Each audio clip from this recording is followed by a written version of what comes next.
സംസ്ഥാനത്ത് IPS തലപ്പത്ത് വൻ അഴിച്ചുപണി. പി വിജയൻ ക്രമസമാധാന ചുമതലയുള്ള ADGP ആകും.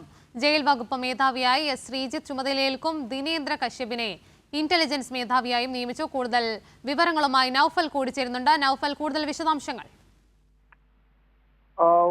നാം പ്രതീക്ഷിച്ചതുപോലെ തന്നെയാണ് ഭരണമാറ്റത്തിന് സംസ്ഥാനത്ത് പറയുന്ന IPS നേരത്തെ തന്നെ IAS ഉദ്യോഗസ്ഥ അഴിച്ചുപണി നടന്നിരുന്നു. പിന്നാലെയാണ് ഇപ്പോൾ IPS രംഗത്തും അഴിച്ചുപണി ഉണ്ടായിരിക്കുന്നത്. ഇതിൽ ജയിൽ മേധാവിയായിട്ട് ബൽറാം കുമാർ ഉപാധ്യായ അദ്ദേഹത്തെ ഇപ്പോൾ ADGP ബറ്റാലിയൻ ADGP ആയിട്ട് നിയമിച്ചിരിക്കുന്നു.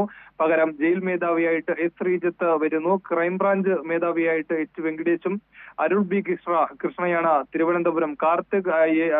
IPS കാർത്തികിന് പകരം തിരുവനന്തപുരം കമ്മീഷണറായിട്ട് അരുൾ B കൃഷ്ണ എത്തുന്നു എന്നുള്ളതാണ്. അതുപോലെ തന്നെ ആലപ്പുഴ ജില്ലാ കമ്മീഷണറായിരുന്നിട്ടുള്ള ഷൗക്കത്ത് അലി അദ്ദേഹം കോഴിക്കോടേക്ക് മാറുകയാണ്. ജില്ലാ പോലീസ് മേധാവികൾക്ക് ഉൾപ്പെടെയാണ് ഇപ്പോൾ മാറ്റങ്ങൾ സംഭവിച്ചിരിക്കുന്നത്. ഹർഷിത അട്ടല്ലൂരി IG പോലീസ് ആസ്ഥാനത്ത് IG ആയി നിയമിച്ചുകൊണ്ടാണ് ഇപ്പോൾ ഉത്തരവ് വന്നിരിക്കുന്നത്. അതുപോലെ തന്നെ R നിശാന്തിനി IPS അവരെ ഇന്റലിജൻസിന്റെ IG ആയിട്ടും യതീഷ് ചന്ദ്ര എറണാകുളം DIG ആയിട്ടും യതീഷ് ചന്ദ്രയെ മാറ്റിയിട്ടുണ്ട്.